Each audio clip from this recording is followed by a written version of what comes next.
మంది fistula treatment ఎలా చేస్తారని అడుగుతూ ఉంటారు.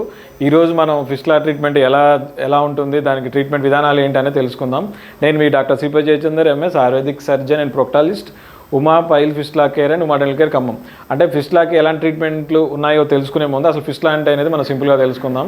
అంటే మలద్వారం గోడల్లో ఏదైతే ఇన్ఫెక్షన్ తయారయ్యి ఒక ట్యూబ్ లాగా స్ట్రక్చర్ బయటకు వచ్చి ఒక చెప్పాలంటే ఒక చీము కురుపుగా కానీ, ఒక వాపులాగా కానీ, చీము రక్తంతో కూడిన ఒక స్వెల్లింగ్ లాగా వస్తూ ఉంటుంది.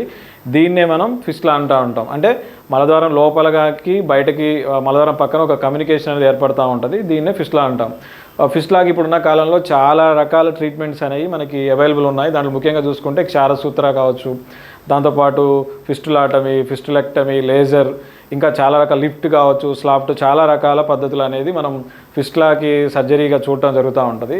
ముఖ్యంగా మనకి ఫిస్టులా అనేది సర్జికల్ ప్రాబ్లం. అంటే ఇది మందులతో తగ్గే అవకాశం అనేది చాలా తక్కువ. ఏదైతే బాడీలో ఏర్పడిన ఏదైతే ట్యూబ్లార్ స్ట్రక్చర్ ఉంటుందో దాన్ని పూర్తిగా మనం తీసేసినప్పుడే రికరెన్స్ అంటే మళ్ళీ వచ్చే అవకాశాలని తగ్గించడం కానీ, ఫిస్టులా సక్సెస్ అవ్వడం కానీ జరుగుతూ ఉంటుంది.